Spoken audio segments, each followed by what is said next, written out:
Welcome to A Walk with the Bees June edition, where I tell you what our bees are foraging on here at the Grateful Ambition Homestead and what I am doing as a beekeeper during the month of June. There's a huge abundance of wildflowers beginning to bloom here in mid-Missouri, and for us here at the homestead, we have a vast variety of species for our bees to take advantage of. While I know I didn't capture all of the varieties our bees are snacking on, there is definitely some top favorites. As long as the white clover is blooming, that continues to be a favorite for our bees here at the homestead.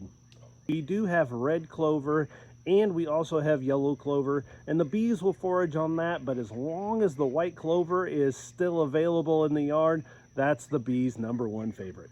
In addition to the clovers, we also have a couple varieties of blooming milkweed, and that also seems to be another favorite for the bees this time of year. The highlight milkweed of all of our species on the homestead is butterfly weed. This is a plant I really need to get out and propagate because not only is it gorgeous and creates these almost bush-like blooms, but the bees absolutely love it. As a beekeeper, I am starting to lay back on the inspections.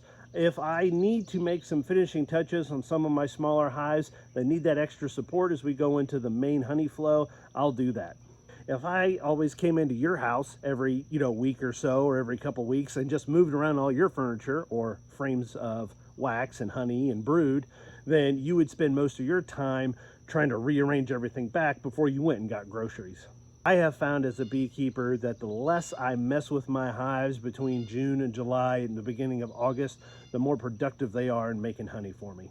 This is also going to mean adding those brood boxes to those new beehives that I started at the beginning of this year so that they can continue to grow, and that way by September they have a full box of stores and they're ready for winter.